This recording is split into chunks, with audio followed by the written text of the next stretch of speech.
Boss versus heart. Nathan Cole wasn't used to rejection.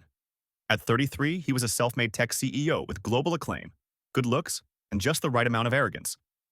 But none of that ever worked on Sophie Lane, his personal assistant of 9 years. Efficient, composed, and completely immune to his charm.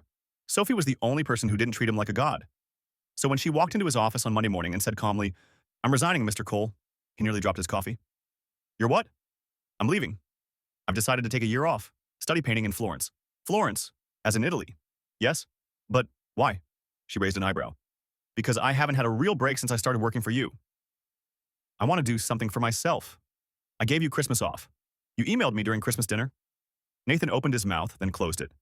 She had a point. "I'll double your salary," he tried. "Not about the money." "Triple." She gave him a look. Over the next week, Nathan tried everything. Lavish gifts, guilt trips, even flashes of unpracticed vulnerability. Nothing worked. For the first time, he realized something terrifying. He didn't just need Sophie to run his empire. He didn't want to imagine life without her. Late one evening, as she helped polish his keynote speech, he finally asked, "Why didn't you ever date anyone all these years?" "I was too busy managing your chaos," she said with a small smile. He leaned in slightly. "So, you never thought about us?" Sophie looked up, caught off guard. "I did," she admitted, "but I didn't want to be another cliché, falling for her boss." Nathan was quiet for a moment. Then he said softly, "Maybe it's time your boss falls for you." And before she could stop him, he kissed her. Gentle, sincere. Nothing like the polished, untouchable man the world knew.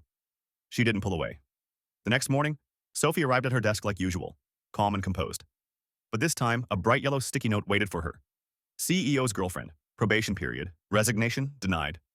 She shook her head, biting back a smile. Maybe Italy could wait.